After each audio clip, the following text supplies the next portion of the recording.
বিচারপতি তোমার কাছে বিচার না পেলে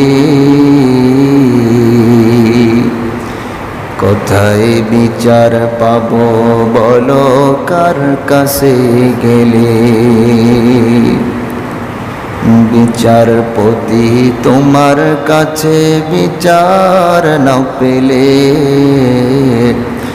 কোথায় বিচার পাবো বলো, কার কাছে গেলে? কার কাছে গেলে? মানুষের সুবিবেক বিচার বন্দি টাকার ফান্দে, কোর্ট কাচারির দ্বারে দ্বারে সুবিচারের পানে কান্দে।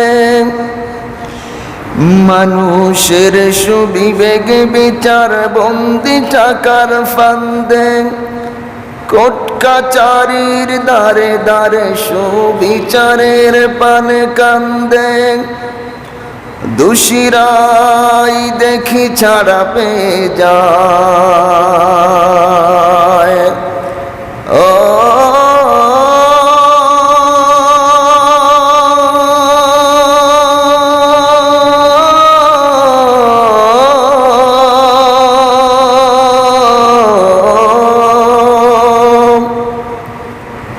দোষীরাই দেখি ছাড়া পেয়ে যায়, দোষীরাই দেখি ছাড়া পেয়ে যায়। নির্দোষীরাই জেলে, কোথায় বিচার পাবো বলো, কার কাছে গেলে? বিচারপতি তোমার কাছে বিচার না পেলে কোথায় বিচার পাবো বলো, কার কাছে গেলে? কার কাছে গেলে? আজকের আমাদের এই সমাজ নষ্ট হওয়ার পিছনে অবিচার, জুলুম, অত্যাচারই দায়ী। আজকে আমাদের সমাজের মধ্যে ন্যায় বিচার নাই, সুবিচার নাই। একটুখানি ন্যায় বিচারের আশায়, সুবিচারের আশায় সাধারণ মানুষ মানুষের দ্বারে দ্বারে ঘুরে বেড়ায়। ন্যায় বিচার, সুবিচার পাওয়ার আশায় মানুষের দ্বারে দ্বারে ঘুরতে ঘুরতে স্যান্ডেল ক্ষয় হয়ে যায়, জুতা ক্ষয় হয়ে যায়, তারপরও সুবিচার পাওয়া যায় না। কথা ঠিক কিনা বলেন? আপনার কাছে খাবার চাই না, টাকা চাই না, পয়সা চাই না, শুধু আপনি ন্যায্য বিচার করেন, ন্যায় বিচার করেন, তাহলেই আমার জমি আমি পেয়ে যাই।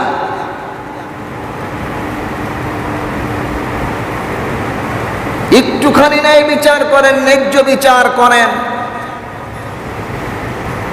তাহলেই আমার সম্পদ আমি পেয়ে যাই। কিন্তু সেই বিচারের আশায় ঘুরতে ঘুরতে ঘুরতে ঘুরতে নেতার পিছনে, মাতাব্বরের পিছনে ঘুরতে ঘুরতে জুতা স্যান্ডেল ক্ষয় হয়ে যায়। নেতায় শুধু আশ্বাস দিয়ে যায়, উভয় পক্ষের থেকেই টাকা খায়, আছে না নাই?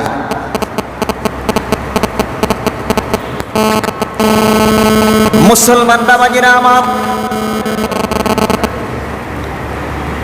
আল্লাহ সুবহানাহু ওয়া তাআলা বলেন,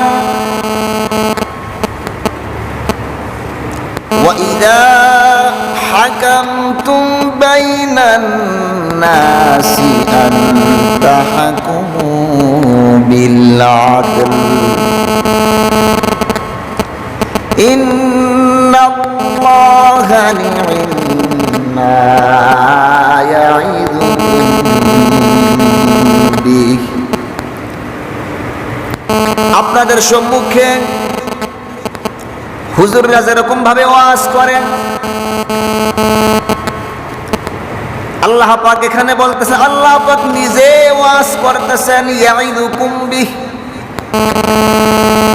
ওয়াজ করতেছেন আল্লাহ পাক। আল্লাহ পাক বলেন, আমি তোমাদেরকে ওয়াজ করতেছি, তোমরা মানুষের মধ্যে যখন বিচার করবে তখন তোমরা ন্যায় বিচার করবে। ওয়াইদা হাকামতুম বাইনান নাস, মানুষের মধ্যে তোমরা যখন বিচার সম্পাদন করবে, যখন তোমরা ন্যায় বিচার করো, ইনসাফ করো, জুলুম করো না, পক্ষপাতিত্ব করো না, নিজের দলের দেখে, নিজের গোষ্ঠীর দেখে, আত্মীয়তার ভিতরে দেখে তুমি তাকে বাঁচায় দিও না। মুসলমান বাবাজিরা আমার, রাসূলুল্লাহর জীবনী দেখেন কত সুন্দর। আল্লাহর রাসূলের দুইজন স্ত্রীর মধ্যে একটু ঝগড়া। এক স্ত্রী ঘরের মধ্যে ভালো মন্দ রান্না করেছে,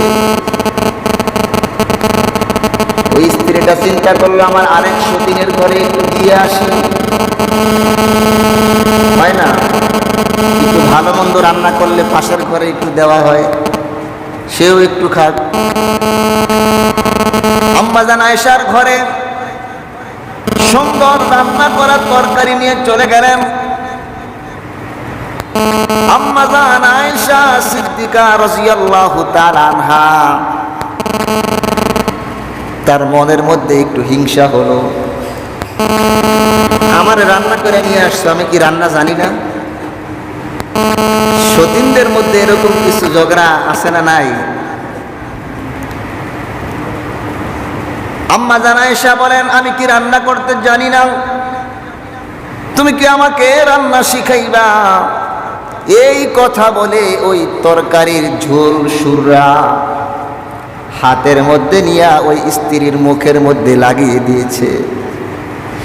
আমাকে রান্না শিখাইতে আসছো? ওই স্ত্রীর সঙ্গে সঙ্গে রাসূলুল্লাহর কোর্টে গিয়ে মামলা দায়ের করলেন। ডাক দিয়া বললেন, ইয়া রাসূলুল্লাহ, ইয়া হাবিবাল্লাহ, একটু ভালো মন্দ তরকারি রান্না করেছিলাম, ভেবেছিলাম আমার বোন আয়েশাকে নিয়ে আমি একসাথে খাবো, কিন্তু আয়েশা আমার মুখের মধ্যে তরকারির ঝোল সুররা লাগাইয়া দিছে। আপনার দরবারে বিচার দিয়ে দিলাম, এটার ন্যায্য বিচার আপনি করেন। রাসূলুল্লাহর নিয়ম হলো উভয় পক্ষের কথা আগে শুনবেন। এক পক্ষের কথা শুনে কখনো ন্যায় বিচার করা সম্ভব নয়। এজন্য তোমরা যারা বিচারক রয়েছো, কখনো এক পক্ষের কথা শুনে তোমরা বিচার করবা না।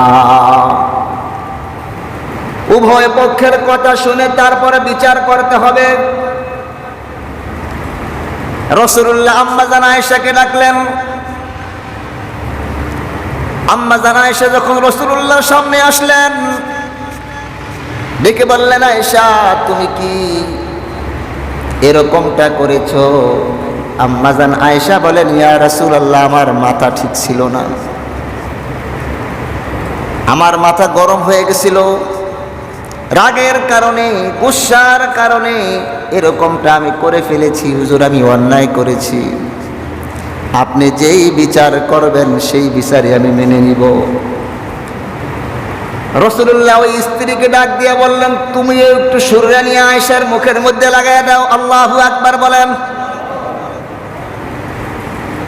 তুমি একটু সুররা হাতের মধ্যে নিয়ে আয়েশার মুখের মধ্যে লাগিয়ে দাও।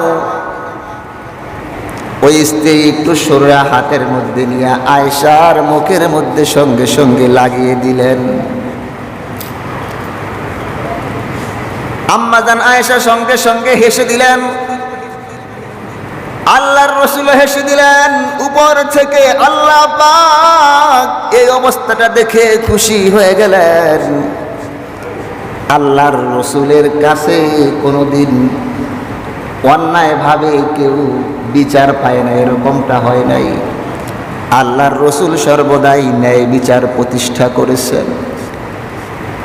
স্ত্রীদের বেলাও ন্যায় বিচার করেছেন, উম্মতদের বেলাও ন্যায় বিচার প্রতিষ্ঠা করে দিয়েছেন। কখনো পক্ষপাতিত্ব করেন নাই। ওই জামানায় এক মহিলা চুরিতে ধরা খাইল। মহিলা সাধারণ কোন মহিলা নয়, আরবের সম্ভ্রান্ত পরিবারের মহিলা, বনু মখজুমিয়া গোত্রের মহিলা। চুরির মধ্যে যখন ধরা খাইল, কোরআনের বিধান হলো আস-সারিকু ওয়াস-সারিকাতু ফাকতাউ আইদিয়াহুমা জাযাআম বিমা কাসাবা নাকালাম মিনাল্লাহ। আল্লাহ পাকের বিধান হলো চুরি করলে হাত কেটে দাও। আমাদের দেশের মধ্যে এই বিধান চলে, চুরি করলে হাত কেটে দাও। এটা কি ওই যে গ্রামে লাউ চুরি, নারকেল চুরি, এগুলা করলে হাত কেটে দাও? হযরত ওমর বলেছেন যে যারা অভাবের তাড়নায় চুরি করে এদের হাত কেটে দিও না, কারণ এই অভাবের কারণে চোর হয়েছে, স্বভাবের কারণে নয়। যারা স্বভাবগত চোর তাদের হাত কেটে দাও। আজকে দেখা যায় মসজিদের স্যান্ডেল চুরি, লাউ চুরি, কুমড়া চুরি, কলা চুরি, 2-4 টাকা পকেট থেকে নিয়ে যায়। এদেরকে ধরে ইচ্ছা মতো ধুলাই দেওয়া হয়, মাথা নেড়া করে গালি দিয়ে দেওয়া হয়। আর যারা দেশের সম্পদ লক্ষ লক্ষ কোটি কোটি টাকা যারা প্রতিদিন পাচার কর, তাদের বিচার বাংলার জমিনে হয় না। কথা ঠিক কিনা বলেন? তাদের বিচার আগে করো, তারপরে লাউসুর গমসুর এদের বিচার করবা। মুসলমান বাবাজিরা আমার, চুরি করলে হাত কেটে দাও বিধানটা কার? আওয়াজ করে বলেন, বিধানটা কার? যতদিন আল্লাহর আইন দিয়ে আল্লাহর জমিনের মধ্যে বিচার করা হবে না, অতদিন এই জমিনের মধ্যে চুরি ডাকাতি বন্ধ হবে না। কারণ মানুষের অধিকার নাই আইন তৈরি করা। এই পৃথিবীর কোন মানুষের এই অধিকার নাই আইন তৈরি করা। কারণ কি জানেন? অনেক কারণ আছে। তার মধ্যে একটা কারণ হলো যে আইন করে হের মতো হের পক্ষে যে আইন যায় সেই আইন করে। যেমন বর্তমানে তত্ত্বাবধায়ক সরকার বলতেছে এটা বিলুপ্ত হয়ে গেছে, জাদুঘরে চলে গেছে। আবার এই সরকারে যখন বিরোধী দল ছিল তখন তারা আবার তত্ত্বাবধায়ক সরকারের জন্য মিছিল মিটিং করছে। কথা ঠিক কিনা বলেন? তার মানে আমার যখন ক্ষমতা তখন আমি আমার মতো করে আইন বানাবো, বাকিরা মরে সাফ হয়ে যাক। এজন্য মানুষের আইন বানাবার কোনো অধিকার নাই। মানুষ সবসময় নিজেরটা দেখে, 5 জনেরটা বিবেচনা করে না। নিজে বাঁচলে বাবার নাম। আরো অনেক কারণ আছে। মুসলমান বাবাজিরা আমার, চুরি করলে হাত কেটে দাও। সম্ভ্রান্ত পরিবারের ফাতিমা নামে একটা মহিলা চুরিতে যখন ধরা খেয়ে গেল, রাসূলুল্লাহ বিধান হলো চোরের হাত কেটে দিতে হবে, এটাই চূড়ান্ত রায়। সাহাবায়ে কেরামদের মধ্যে কানা ঘোষা শুরু হয়ে গেল। সম্ভ্রান্ত পরিবারের মহিলা যদি হাত কাটা হয় তাহলে আরবের মধ্যে ঝগড়া বিবাদ সৃষ্টি হয়ে যাবে, অনেক বড় ঝগড়া তৈরি হয়ে যাবে।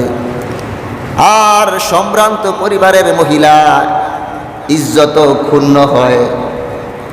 সাহাবায়ে কেরামরা বলাবলি করতে আরম্ভ করলেন, যদি হাত না কেটে একটা আঙ্গুল কেটে দেওয়া হয় বিচারটা একটু শিথিল করা যায়। কিন্তু এই প্রস্তাবটা রাসূলুল্লাহর কাছে কে দিবেন কেউ সাহস করে না। সাহাবায়ে কেরাম ডেকে বললেন, আবু বকর, তোমাকে রাসূলুল্লাহ অনেক ভালোবাসেন, যাও তুমি যাও রাসূলুল্লাহর কাছে প্রস্তাব করো, বিচারটা যেন একটু শিথিল করে দেওয়া হয়, হাতের পরিবর্তে যেন আঙ্গুল কেটে দেওয়া হয়।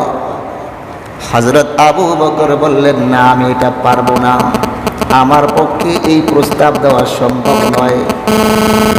সাহাবায়ে কেরাম ডাক দিয়ে বললেন, ওমর তুমি যাও,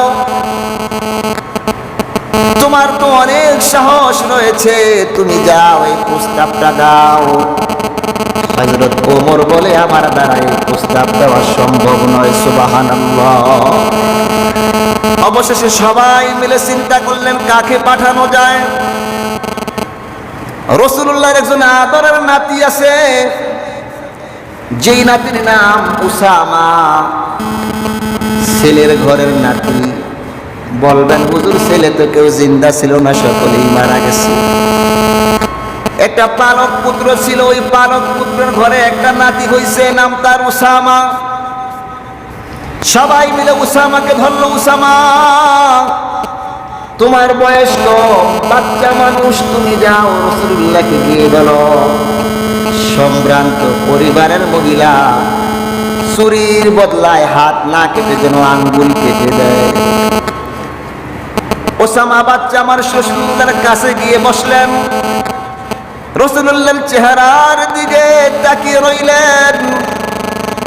রাসূলুল্লাহ বুঝতে পারলেন ওসামা কিছু বলতে চায়, ডাক দিয়ে বললেন, ওসামা তুমি কি কিছু বলবা আমাকে?